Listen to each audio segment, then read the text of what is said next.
Good afternoon, and thanks for joining us here at In News. I am Sarv Misagyan. We begin with the wildfires ripping through parts of the central and southern parts of the state, the Apple Fire being the largest blaze, scorching more than 32,000 acres across parts of Riverside and San Bernardino counties. Around 7,800 people have been evacuated from their homes in surrounding communities. According to CAL FIRE, more than 4 homes and 8 outbuildings have been destroyed, as well as 3 injured. According to the San Bernardino National Forest, more than 2,700 fire personnel are working to contain the blaze. The U.S. Forest Service says full containment may be accomplished by August 17th. At last report, the fire is 40% contained. We now turn to the Stagecoach fire burning south of Havilah in Kern County. Fire crews there are battling more than 7,000 acres that ignited on Monday, which has destroyed 29 structures so far. On Wednesday, Bayon Wang, a reporter for 23 ABC News, spoke to a family who lost their home to the blaze. I feel awful. It's heart-wrenching.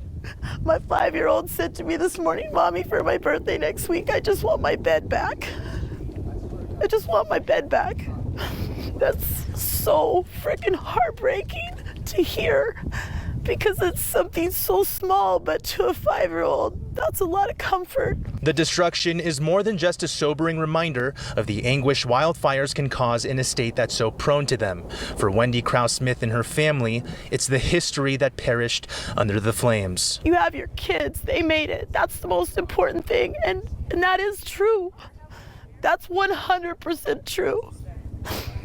But I'm human, and I'm not an evolved human yet. I'm not that spiritual yet that I was ready to let go of all of this. Sentimental gifts from family, items from her wedding, and the place her children were raised, gone. What is that, baby? It's a piece of one of our books. Krause-Smith says she was in Bakersfield with her husband on Monday when she received a call that there was a fire near her home shortly after 3 p.m. When they arrived, their home was fully engulfed. The property was one of 2 structures that were destroyed, and beneath all of Krause-Smith's grief are questions. Who made the call that there's no water being dropped on my house? Who made the call that there's no bomber dropping retardant on my property?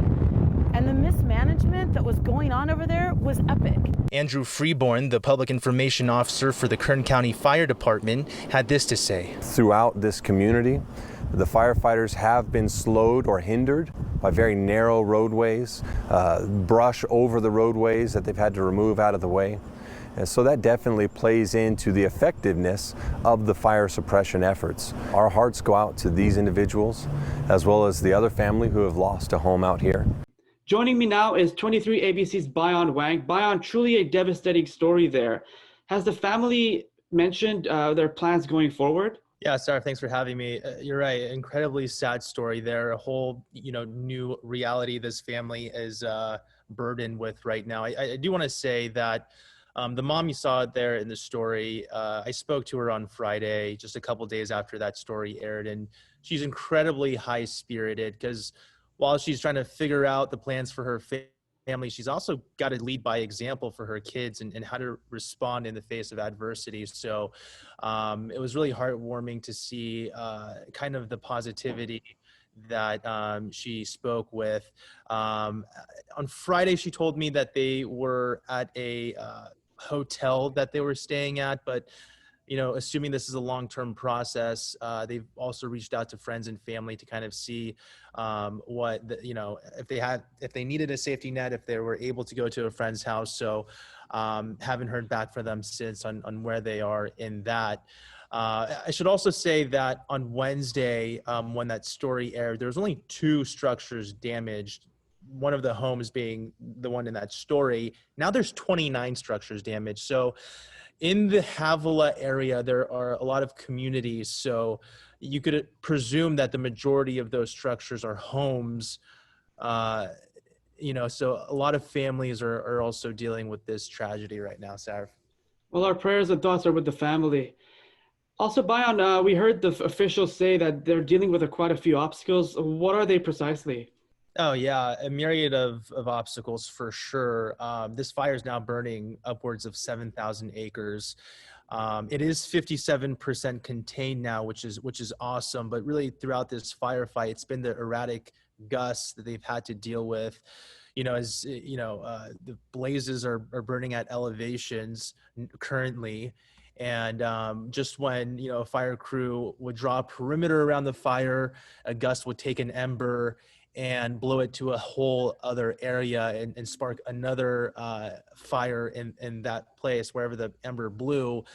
To the next point, the terrain has been incredibly difficult for these fire crews, because in this mountain area there's fires that burned at the basin level, fires that burned at the pass level, and those ones in the elevations that we're talking about. So really steep terrain there. They are getting a handle of it now, some really promising progress there.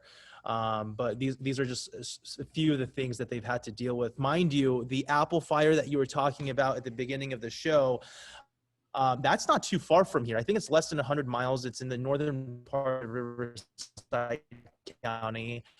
And when you talk about resources being spread out with, CAL FIRE and the Bureau of Land Management, and the helicopters and the aircrafts, they have to be spread out pretty thinly here so that both of these fires could get the resources they need. So, yeah.